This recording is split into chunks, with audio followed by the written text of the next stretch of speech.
lo primero que tenemos que hacer nosotros es dibujar nuestra estructura en una escala que le llamamos escala de dibujo, ¿cierto?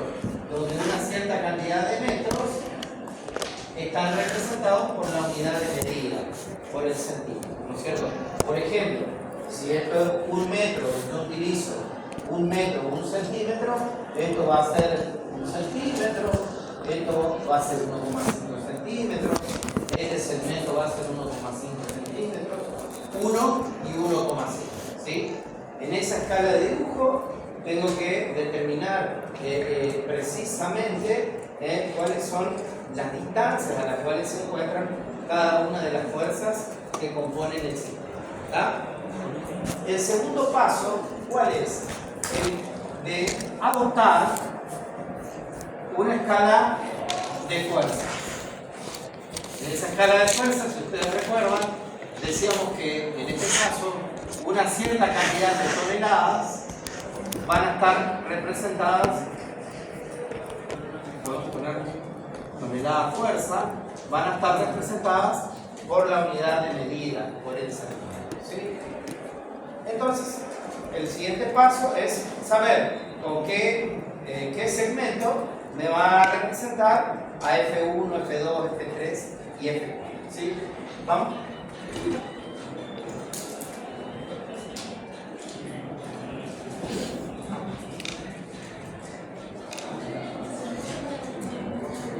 Vamos a tomar entonces la primera fuerza que por ahí es conveniente en el método gráfico, ¿sí? Poner que esta sea la fuerza F1, que esta sea la fuerza F2, que esta sea la fuerza F3 y que esta sea la fuerza F4, ¿sí? Entonces digo que el segmento representativo de la fuerza F1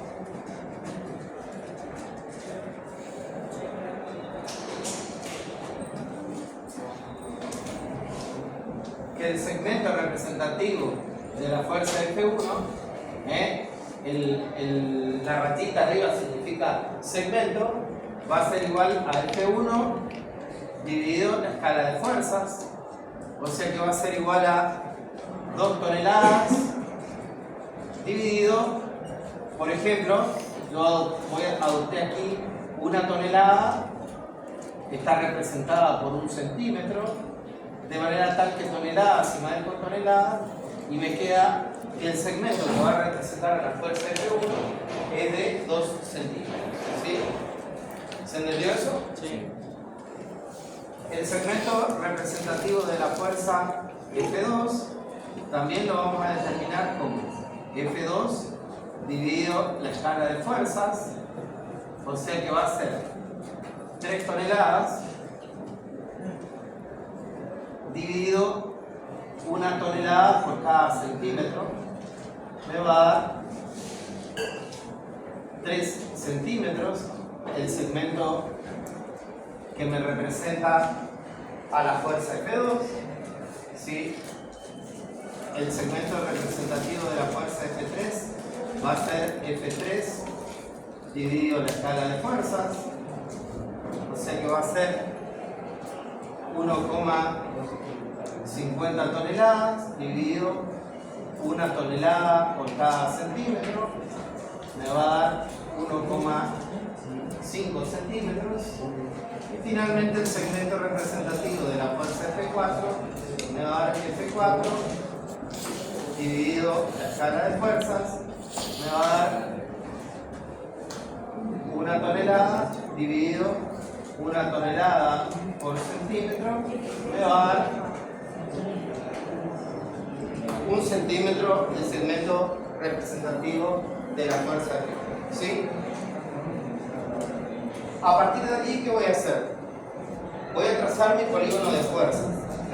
Como las fuerzas, en este caso, son todas verticales, voy a tener, lo voy a hacer un poquito de este lado. Vamos a suponer que este sea el segmento representativo de la fuerza F1, ¿sí? Que tengo 2 unidades, una unidad, 2, y acá tengo 1, 2, 3, que sería el segmento representativo de la fuerza F2. ¿Sí? Después tendría 1,5, que sería el segmento representativo de la fuerza F3, y a continuación de F3 voy a tener F4, que es de 1 centímetro.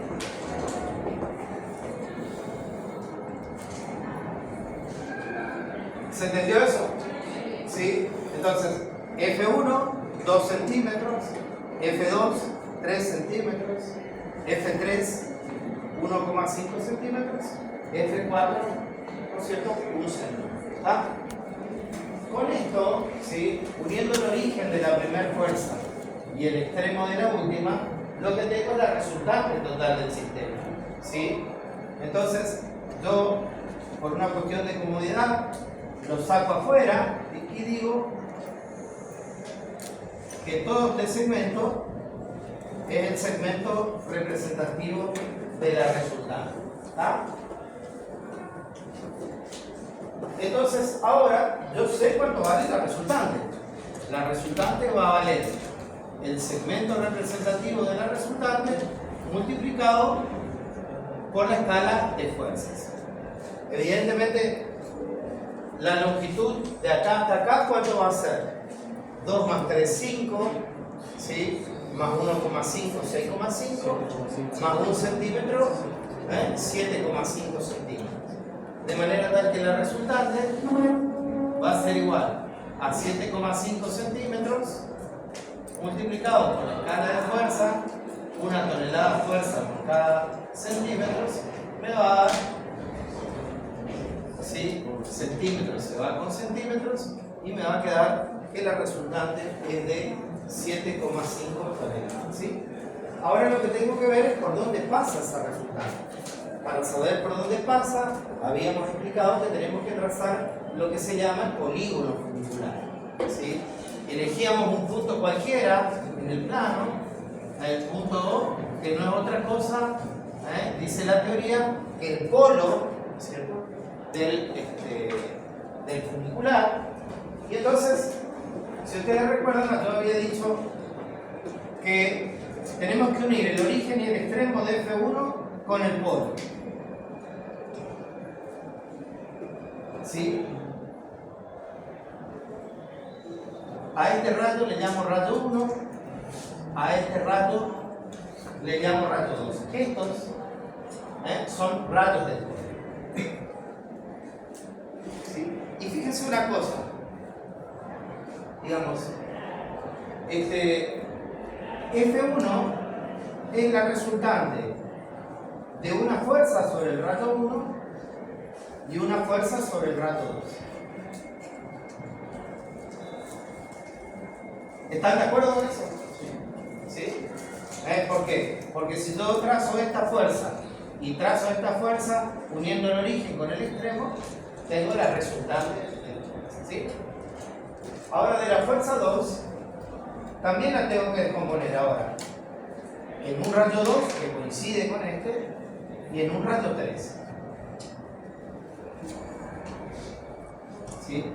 Fíjense que para que F2 sea la resultante del rayo 2 y del rayo 3, ¿cuáles tienen que ser la dirección?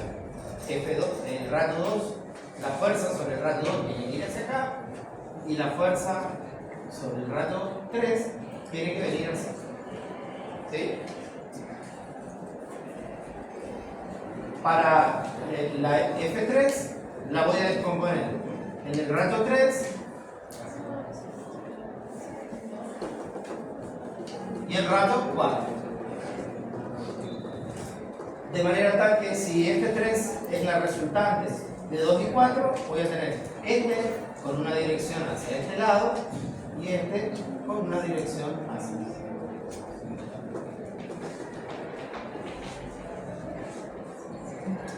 ¿Sí?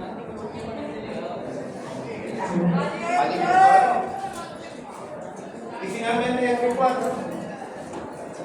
que la voy a descomponer en el rayo 4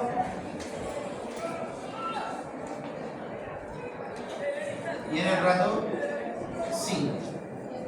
de manera tal que tengo fuerza sobre el rato 4, fuerza sobre el rato 5. Y les pido que hagamos un ejercicio. Sobre el rato 2 hay una fuerza actuando en este sentido y hay otra fuerza actuando en este sentido.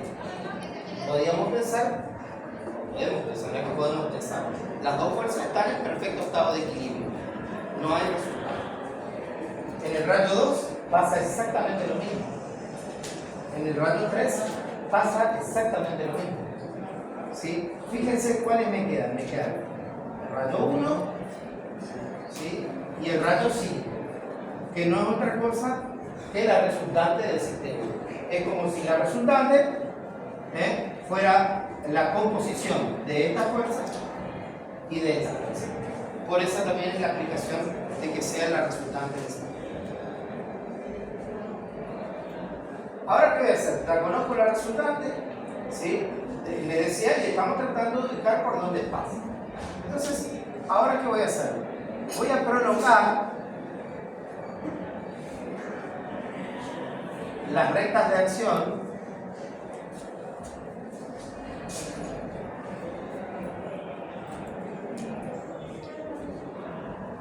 de cada una de las fuerzas.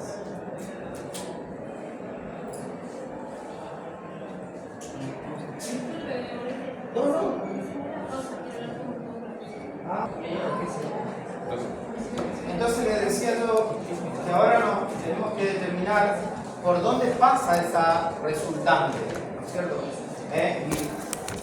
Entonces comenzamos de la siguiente manera. Hemos prolongado las rectas de acción de F1, F2, F3 y F4, ¿no es cierto? Y por cualquier lugar vamos a comenzar a trazar los rayos del funicular. ¿Qué es lo que tenemos que tener en cuenta? Que tenemos que pensar de la siguiente manera. Si esto es F1, ¿sí? Sobre F1 se tiene que cortar el rato 1 y el rato 2. Si esto es F2, sobre la recta de acción de F2 se tiene que cortar el rato 2 y el rato 3. Si esto es la recta de acción de F3, se tiene que cortar ahí rato 3 y rato 4. Y sobre la fuerza de F4, rato 4 y rato 5. Entonces, de manera que con instrumentos de dibujo adecuados, vengo y trazo por cualquier lugar, arranco con el rato 1', que es paralelo al rato 1. ¿Se entiende eso? Sí. Donde el rato 1' me corta F1, ahí voy a trazar una paralela al rato 2. Que le voy a llamar rato 2'. Y ahí tengo que hacer el siguiente ejercicio. Sobre F1 se tiene que cortar rato 1 y rato 2. ¿Sí? Sobre F1 se tiene que cortar rato 1 y rato 2. ¿Está? Sí. Ahora, sobre F2 se tiene que cortar rato 2 y rato 3. ¿Sí? El rato 2 ya llega, corta ahí F2 y ahí tengo que trazar una paralela al rato 3. ¿Sí? Y hago el siguiente ejercicio. Sobre F2, sobre la recta de acción de F2, se tienen que cortar 2 y 3. Ahora, sobre F3, se tienen que cortar rato 3 y rato 4. Llega el rato 3, tiene que salir rato 4. Hago el ejercicio sobre F3, se cortan 3 y 4, correcto. Y en el último, ¿cierto? Tengo sobre F4 se tienen que cortar rato 4 y rato 5, llega a rato 4 y ahí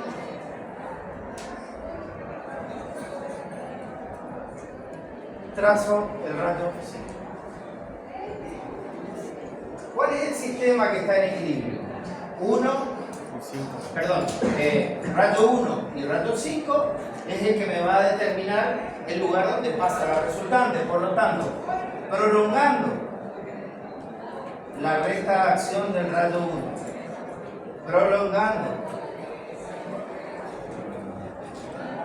la recta de acción del rayo 2, donde se cortan ambos,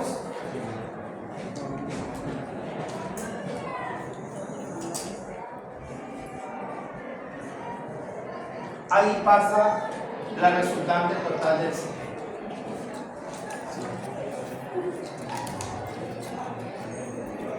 ¿Se entendió hasta ahí? Sí, profesor.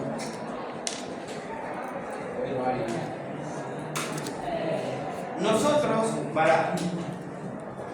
para comparar, digamos, en el analítico, habíamos, para saber el lugar donde pasaba la resultante, habíamos tomado un punto acá, ¿sí? Y le habíamos llamado a esta distancia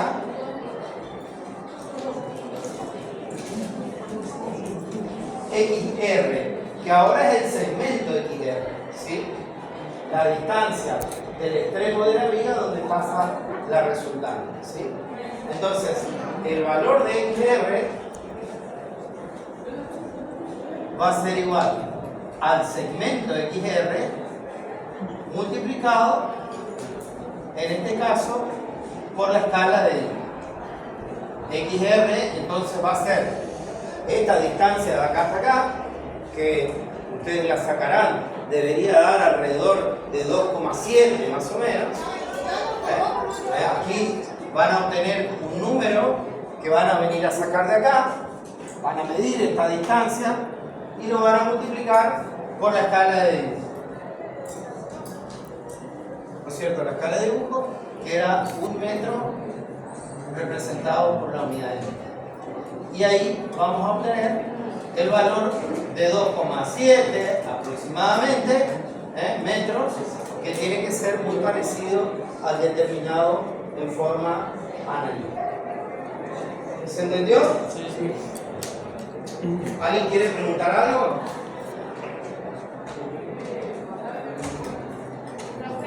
Sí. Ese punto pollo, ese puede estar en cualquier parte, o sea, puede estar más arriba o más abajo. Donde vos quieras. El resultado tiene que ser siempre el mismo, ¿sí? Es independiente de la posición del polo. Por supuesto hay que tratar de buscar alguna posición del polo, digamos, que esté más o menos en la mitad de la resultante, una cosa así, para que quede algo, sí, para que no te queden los rayos desfasados. Pero poder ocupar tu ejemplo.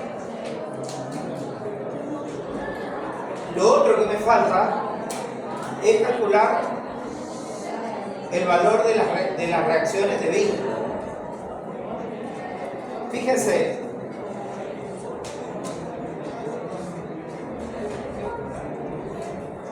este apoyo nosotros le habíamos llamado apoyo A, ¿sí? Y aquí está actuando la reacción RA para poner en equilibrio la estructura. Y si este apoyo es el apoyo B,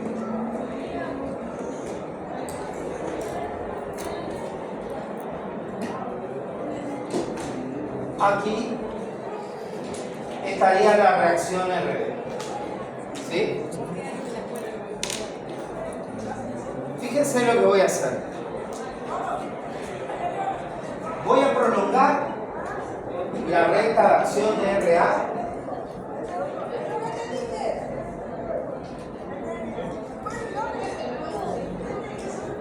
voy a prolongar la recta de acción de RA y donde se corte con el rayo 1 voy a obtener un punto, ¿sí? Y voy a prolongar la dirección de RB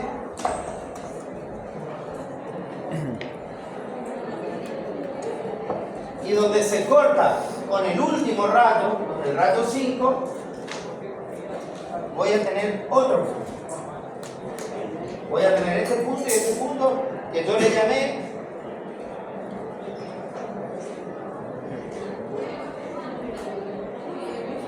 D y E. Le llamé a este punto D a este punto E. Uniendo el punto D con el punto E, voy a tener lo que en estática se llama línea de cierre. ¿Sí? Voy a unir este punto, vuelvo a repetir. No tengo color nomás, pero...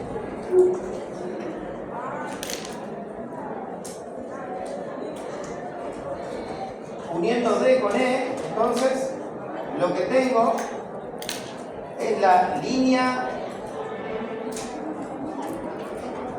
de cierre, o lo que es lo mismo, L punto C punto. ¿Qué tengo que hacer con esa línea de cierre? A partir del polo, ¿sí? Traigo una paralela a la línea de cierre que la trazo, voy a suponer que sea esta.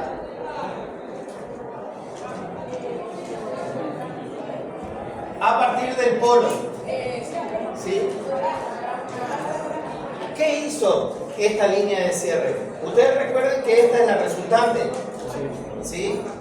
Me dividió la resultante en dos, en una de acá para abajo y en otra de acá para arriba, ¿sí? Y fíjense lo que voy a hacer. Este segmento de aquí hasta acá es el segmento representativo de RB, ¿sí? Y este segmento de aquí hasta aquí es el segmento representativo de RA. O sea, ¿qué hizo esa línea de cierre? Me dividió la resultante en dos partes.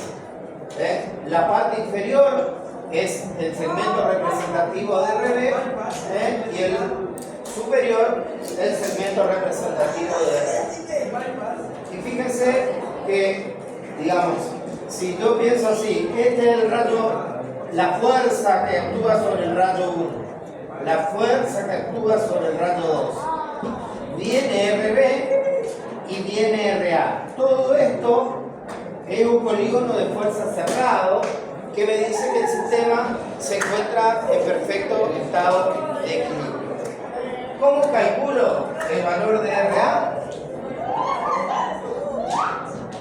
Va a ser igual al segmento RA multiplicado por la escala de fuerza. O sea, voy a medir este segmento de acá hasta acá, voy a multiplicar por la escala de fuerzas y voy a obtener acá un valor de RA. ¿Sí? Y para obtener el valor de RB, voy a medir el segmento de RB, lo voy a multiplicar por la escala de fuerzas y voy a obtener un valor. ¿Sí? El valor de RA y de RB tienen que ser muy parecidos a los que hemos determinado en forma analítica. Y debería dar RA aproximadamente 440 toneladas, ¿sí? Y RB debería dar más o menos 3,10 toneladas. ¿Sí?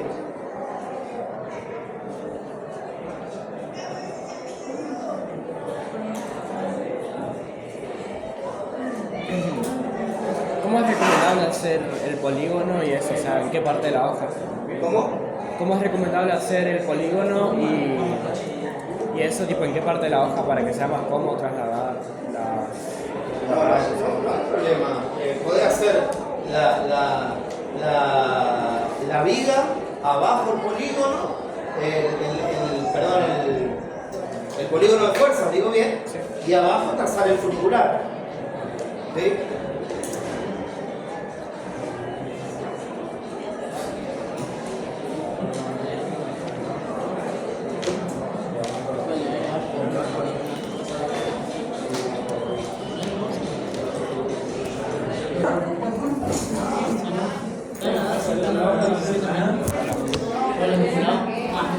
No, pero es la primera vez que veo eso.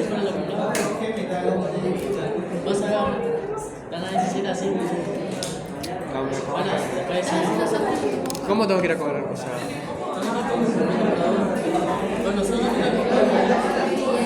pero vos cómo cobras, tipo.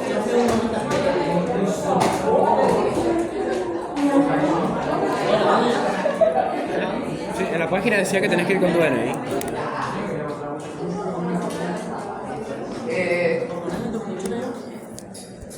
El otro ejercicio que se plantea, nosotros habíamos dicho que podíamos lograr una estructura isostática mediante un apoyo doble y un apoyo simple, ¿no es cierto?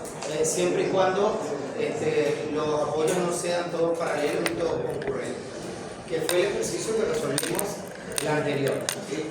Una estructura isostáticamente sujetada, bueno, listo, da una estructura donde el número de vínculos era igual al número de grados de libertad, ¿sí?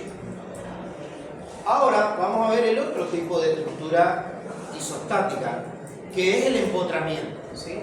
Si ustedes recuerdan, habíamos visto que cómo simbolizábamos, qué decíamos que era un empotramiento. Digamos, si yo tenía esta pared aquí, digamos, hacía un agujero de alguna manera, colocaba una vaga, le colocaba algún tipo de pegamento o algún aglomerante o algo, ¿no es cierto? Esperaba que eso frague, se seque, largaba y la barrita quedaba, ¿no es cierto?, en reposo. Eso habíamos dicho que era un empotramiento. Como la estructura quedaba en reposo, ¿no es cierto?, un empotramiento restringe los 3 grados de libertad: el movimiento vertical, el movimiento horizontal y también la rotación, ¿cierto? ¿Cómo simbolizábamos un empotramiento? Era, ¿no es cierto?, si ustedes recuerdan, para decir que esto estaba empotrado, este símbolo nos dice que la estructura está empotrada, ¿sí? ¿Dónde vemos los empotramientos en las estructuras? En los voladizos, por ejemplo, los balcones, ¿sí? Los balcones son estructuras que se consideran empotradas en las vías de la sociedad.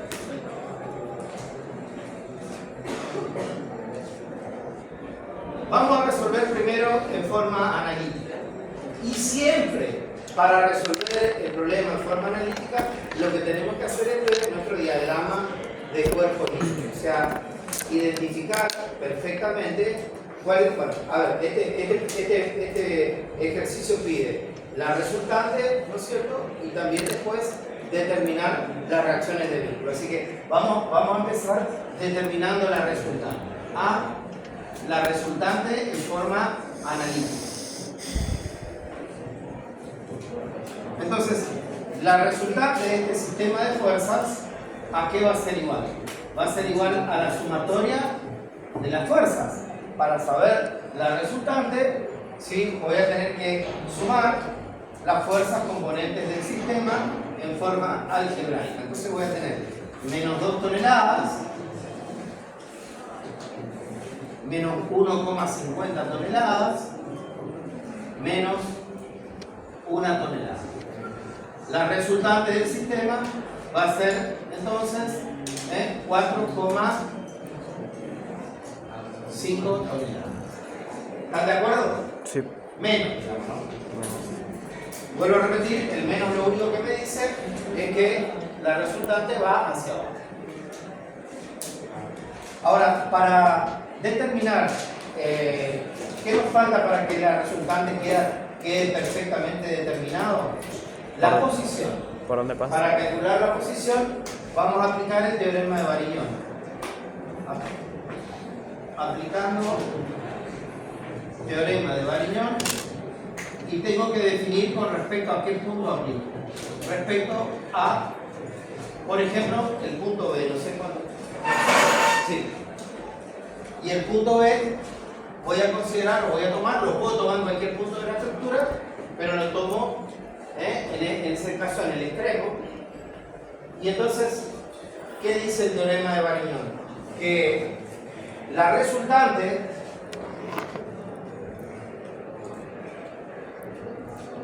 por la distancia de la resultante al punto donde estoy tomando momentos, y aquí me permito hacer lo siguiente. ¿Sí? Esta resultante yo ya la conozco. Ya sé cuánto vale. Sé que vale 4,50 y que va para abajo. Por eso la puedo definir. ¿Qué es lo que estoy tratando de calcular? Estoy tratando de calcular esta distancia XR, o sea, la distancia a la cual pasa la resultante, ¿no es cierto?, desde el punto B. Entonces va a ser la resultante por su brazo de palanca con respecto al punto B, que yo le llamé XR, ¿a qué va a ser igual? Va a ser igual a, primero, a la sumatoria de los momentos de las fuerzas que están actuando sobre toda la estructura. Digamos, 2 toneladas, ¿me produce momentos con respecto al punto B? No, No, ¿por qué? porque están en la misma. O sea, Porque el brazo de palanca, si el momento Es es cero. igual al producto de la fuerza por el brazo de palanca, el brazo de palanca de la fuerza de 2 toneladas con respecto al punto B, ¿cuánto vale? 0. 0. No me produce momentos. La primera que me produce momentos es esta. 1,50 por el brazo de palanca con respecto al punto B, o sea, va a ser 1,50 toneladas por 1,50 metros. ¿Sí? Fuerza por distancia. Positivo. Más 1 tonelada por su brazo de palanca. Más 1 tonelada ahora por el brazo de palanca con respecto al punto B, que sería 2,50 más 1,50, 4 metros. ¿Sí? Este es el momento estático de todas las fuerzas que están actuando sobre la estructura, ¿no es cierto?, con respecto al punto B. A ver, aquí R yo conozco, le voy a poner su valor. Aquí, a ver, digamos, que puede llevar a confusión, yo te voy a poner solamente el valor de la resultante, no el signo, ¿no es cierto? Porque el signo solo me permitió decir que la resultante iba hacia abajo. Ahora, el momento que me produce la resultante es un momento positivo. O sea que voy a tener 4,5 toneladas multiplicado por XR va a ser igual a 1,50 toneladas por 1,50 metros más 1 tonelada por 4 metros. De aquí, ¿cuál es la única incógnita que tengo? XR. Entonces, XR va a ser igual a 1,50 toneladas por 1,50 metros más 1 tonelada por 4 metros. Todo esto, 4,50 está multiplicando, pasa resolviendo, dividiendo a todo esto. Yo determiné que XR